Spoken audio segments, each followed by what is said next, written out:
Tatu merupakan sebahagian budaya kaum-kaum di Sarawak sejak dulu lagi. Namun, dalam kita menghadapi perkembangan pesat dan penghijrahan masyarakat ke bandar, seni turun-temurun, pengetahuan tentang asal-usul dan kepentingan seni tatu ini hampir hilang. Bagi kebanyakan kaum di Sarawak, tatu adalah lambang pribadi yang memberikan identiti, sekaligus membentuk jati diri asal-usul mereka. Kini, tatu lebih dianggap sebagai simbol fashion, di mana semakin ramai yang melakar tatu pada badan mereka tanpa maksud atau kesan signifikan tertentu. Jika dilihat, budaya pop telah mempengaruhi pemilihan motif tatu, di mana generasi muda Sarawak lebih gemar dengan motif kontemporari berbanding dengan motif tradisional yang melambangkan kaum masing-masing. Salam sejahtera. Saya Tony Yusof, pengacara anda dalam Dunia Insan Kreatif, sebuah rancangan temu bual mingguan mengenai industri kreatif yang disiarkan secara eksklusif hanya di TVS. Minggu ini saya akan bawa anda ke dunia seni tatu yang merupakan cabangan budaya kaum di Sarawak yang sering kali menjadi bualan mulut pelancong asing ataupun penduduk luar yang gemar dengan unsur-unsur mistik. Sebentar lagi kita akan berkenalan dengan dua orang anak muda bumi Kenyalang yang terjebak dengan dunia seni tatu di perantauan. Teruskan bersama kami di Dunia Insan Kreatif.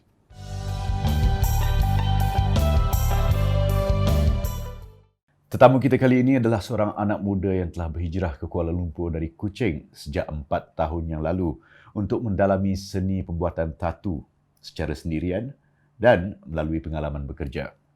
Beliau mempunyai jati diri yang cekal dalam mempelajari dan mengusahakan minat seni dan apresiasi budaya Sarawak. Bersama saya sekarang, Reef Bryah. Apa khabar, Reef? Baik. Terima kasih kerana sudi pula Yes. Rancangan Dunia Insan Kreatif tu. Yes. Sure. Okay. Yeah. Okey, Reef, untuk penonton kami orang tu, boleh sih kita terangkan secara ringkas latar belakang kita? Okay, so aku lahir di Kuching and I started tattooing when I was 20 years old.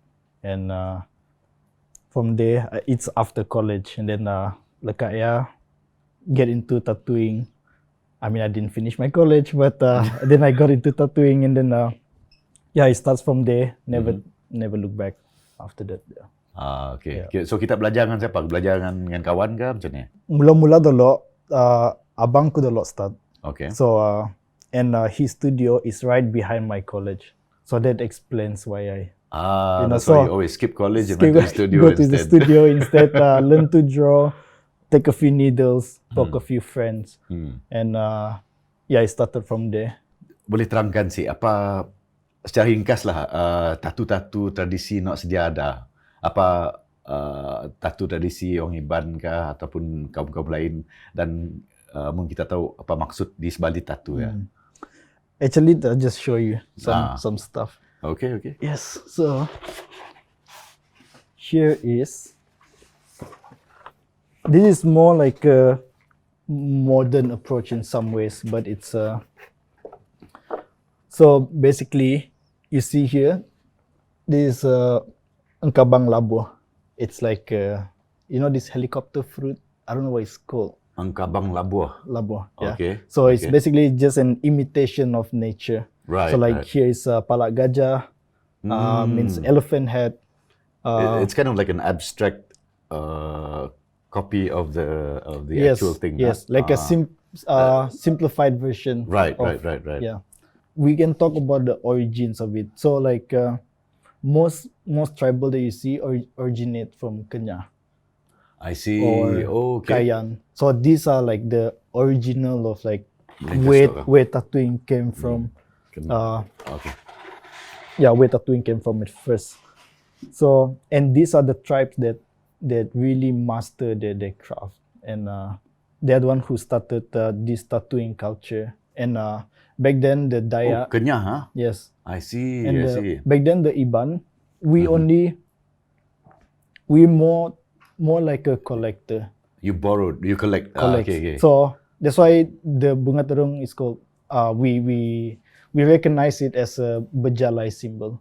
Okay, Because- I understand berjalai. I Yes. know the, but for the benefit of our audience Oh, here, berjalai means traveling. yes, So just because Yeah. in the Iban culture, after it's like a rite of passage for young boys yes, untuk membuktikan tidak dah besar, dah bujang lah. dah bujang, Yeah. bujang, Yeah. mesti mau pergi berjalai. So berjalai is like a mun dalam in the Australian Aborigine culture is called a walkabout, where Yeah, they have to merantau lah. merantau. Yes, yeah.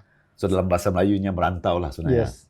So back then you can only get tattoos if you travel to these villages, I see. Okay. things okay. like that. But again, there is so much stories. Yes. So what I said might not be true, but I do feel the origin definitely from Kenya because of the designs is very intricate.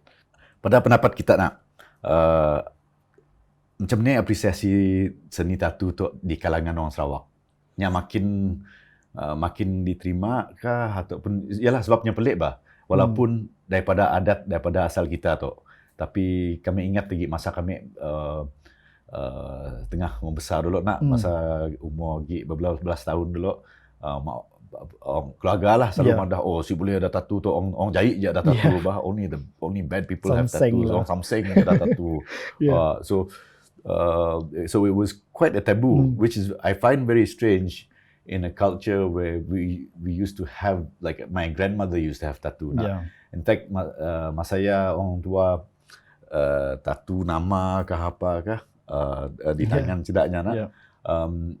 And then having it told back to us that it's a taboo and it's only something that's associated to something Yeah. was a very ada kejanggalan. Yeah, Kami yeah, walaupun masa saya lagi kecil, tapi dapat rasa sikit kejanggalan saya. Macam pelik bah. So pada pendapat kita macam mana apresiasi ataupun penerimaan tatu di kalangan orang Sarawak Limbut? Aku rasa nya berubah for generations. I think back then zaman datuk nenek kita, it's yes, it's for to symbolize that they've traveled and all this. Yeah. Then after that, there's a huge gap from traditional tattooing to electric tattooing. Right. There was right, a huge gap, and then electric tattooing came in. So this is when people start to do American tribals, which Right. is also inspired by Borneo tribal, Right. by an American guy. Okay. Then, okay. And then Japanese tattooing came in. Then more modern designs start to came in. There's from magazines, from internet, and so in terms of Borneo tattooing, I think it has faded quite a lot in some ways. But also there's a lot of orang muda-muda yang lagi appreciate bertato. Right. Yeah. Right. But also it's considered as common tattoos. So I don't think it is as glorified as it is back then. Right. Right. But so for us as a tattoo artist, we try our best to glorify it Right. throughout the world. So Kita kembali selepas ini.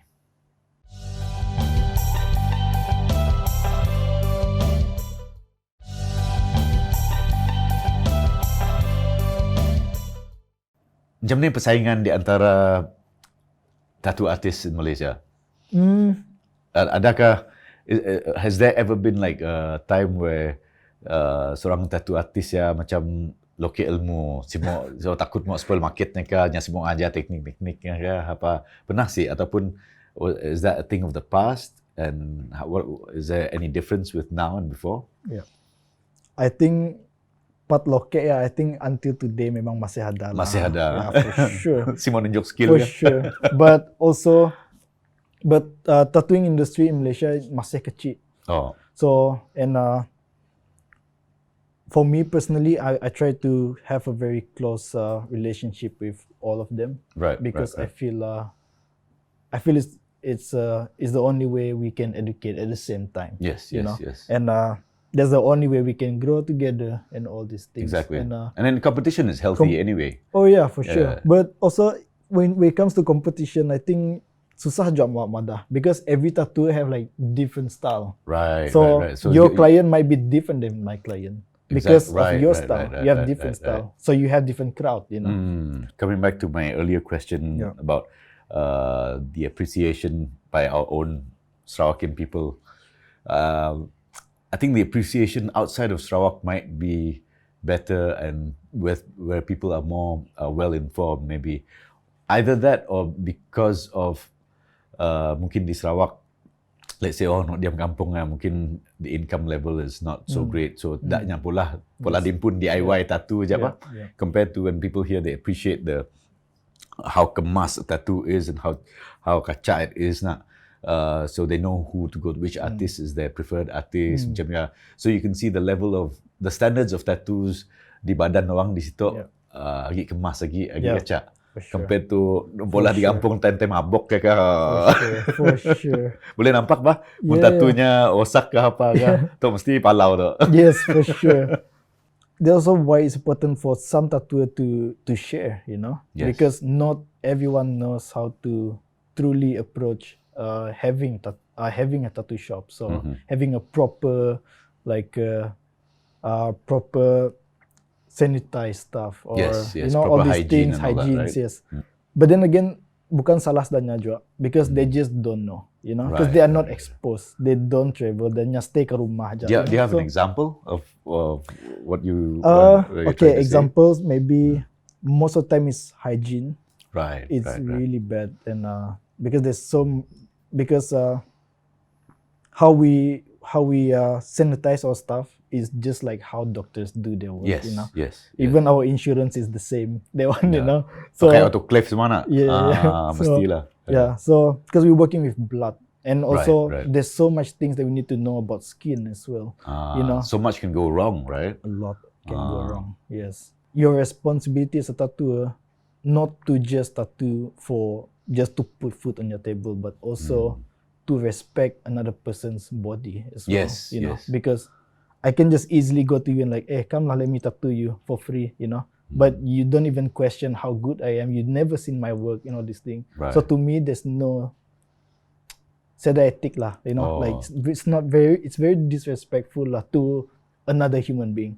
You know? A discerning tattoo artist needs to be more proactive with like providing the potential client enough knowledge for him or her to decide on whether he or she wants to get that tattoo done from you or not, right? Yeah.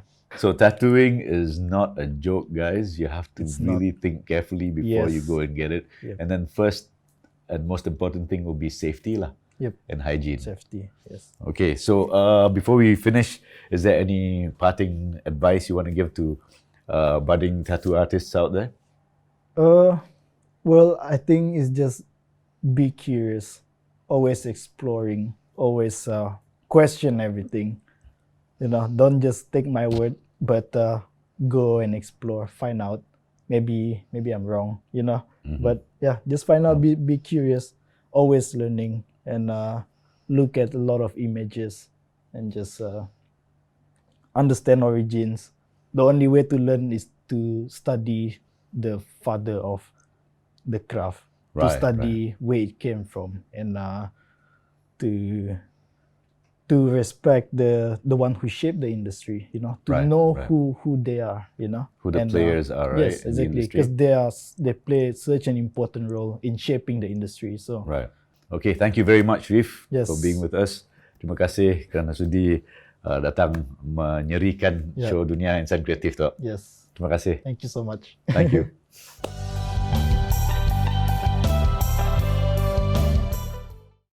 Sekarang kita bersama-sama dengan Arth Ahkal, salah seorang penggerak seni tatu yang berasal dari Miri. Semangat dan apresiasi kesenian sangat tebal dalam dirinya. Bermula sejak kecil lagi, beliau telah berjinak-jinak dalam bidang lukisan. Akhirnya menaruh minat dan memilih pembuatan tatu sebagai kerjayanya. How are you, Arth? I'm really good. How about you? I'm good, bro. I'm good. It's a nice day outside. You know, the dog's not barking today, at least. I'm sure it's a nice day for you. You're all the way in Port Dickson right now, right? yes, protection, yes.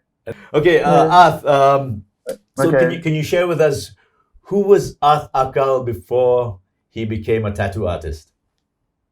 Okay, before I became a tattoo artist, yeah. Well, I come from a small town where I'm a small town boy. Well, I had a normal childhood, but I'm always into art. And I was in a band. I was playing music at some point, and then like I was like everyone else. I had a normal job. Switching between jobs, hustling. Trying to find out, trying to find my life. Tattoo came to me at a very young age. Well, when at period of time, at age, you sort of like absorbing everything, absorbing the culture, the fashion, the hair, tattoos and all that, so kind of sparked the interest at a very young age. Yeah. So your interest in tattooing came mainly from your own culture then?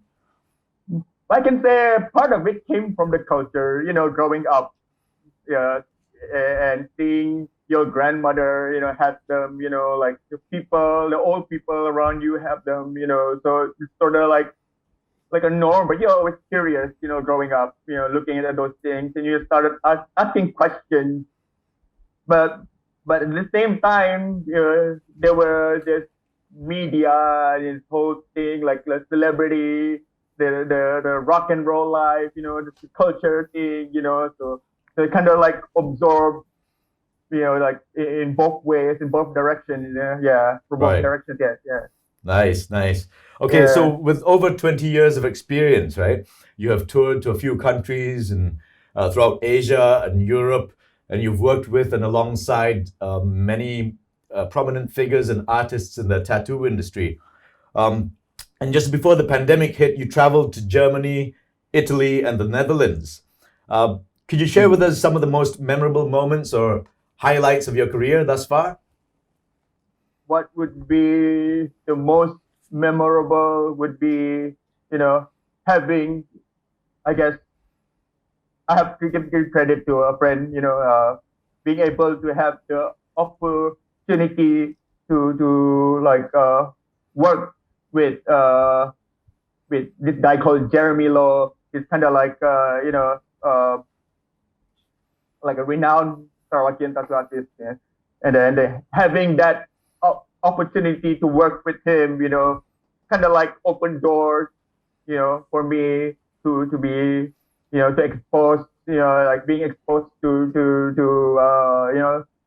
all this, they have access to information, and to be able to work at tattoo conventions and alongside big names, rub shoulders with the idols, that kind of thing, amazing, yeah. And also kind of won a few awards like from time to time, like yeah. And then I got featured in tattoo magazines, and then having the chance to present my work at this thing called Pecha Kucha. It's kind of like showing your work in picture slide, like so I had the chance to like show people, innovators, like artists, the stuff I do. Yeah. Cool. Congratulations on your awards. And I know of Jeremy Lowe as well. Yeah, famous guy. Yeah. Kita berjumpa lagi selepas ini.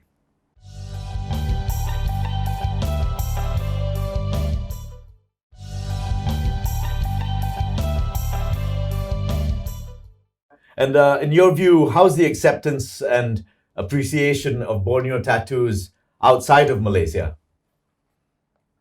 Outside of Malaysia, I think it's been really positive. Yeah.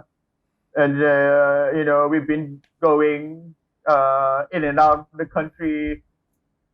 We've been traveling to places. We get invited to tattoo conventions, and people want to see this thing. There are people curious, like So would you say like Borneo designs are pretty? People don't really know. People don't really know anything about. The truth is, people don't really know anything about Borneo tattoos, Borneo design. Maybe they hear it. They're just curious to find out. Like wow, interesting. People, primitive people coming from the jungle. They get the idea. Like yeah, what are they doing here? I want to see them. Yeah. So it's more of a novelty of the indigenous peoples of Borneo then that gets people interested in the tattoos, right? Yeah. They're fascinated by the whole thing actually, not just the tattoos. Yeah. So people don't really know what like artwork. People don't really know what it is. You have to be there to show them what it is, to tell them. They have to feel, touch you. Like Which is not a bad thing. At least it gets people curious enough. And then so the education needs to be ongoing, lah. Yes. Cool. Yeah, kind of works that way usually. Yeah. And what's the level of appreciation of our traditional tattoos among our younger generation now in Sarawak? I think this the response has been positive. Like people, especially in Sarawak, people still appreciate the culture. People still embrace. But for other people outside of Sarawak or Borneo, well, maybe they can appreciate it in a way where it comes this design, this kind of tattoos come from Malaysia. Sarawak is a part of Malaysia. Kind of like give you a sense of belonging to get one, to have one. That kind of appreciation. Right. Yeah. You don't have to know the whole meaning to it, but having that as a stamp. Like this is where I come from. I'm from Malaysia. Yeah, this design from Malaysia. Right. Yeah, that sort of thing. Yeah. Okay. Before you finish this, is there any parting words you want to give to people who might want to pursue tattoo artistry like yourself? A career in tattooing. Yeah. Yes. First, I'm gonna say it's tough. Yeah. Well, but if you like to pursue a career in tattooing, I would say you gotta learn, you gotta draw, you gotta be hard work. Although it may look just like sitting and doing tattoos, that's easy, but it's not. It's not that. It's years and years of practice and hard work. Yeah. That's all you need.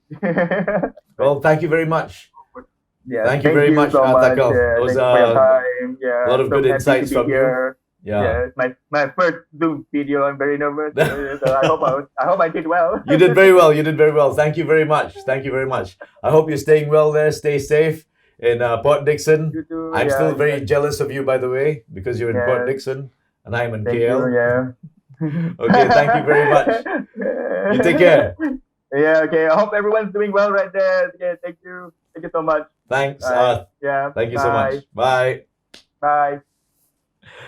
Itu dia Arth Ahkal, seorang pejuang seni tatu yang berasal dari Miri.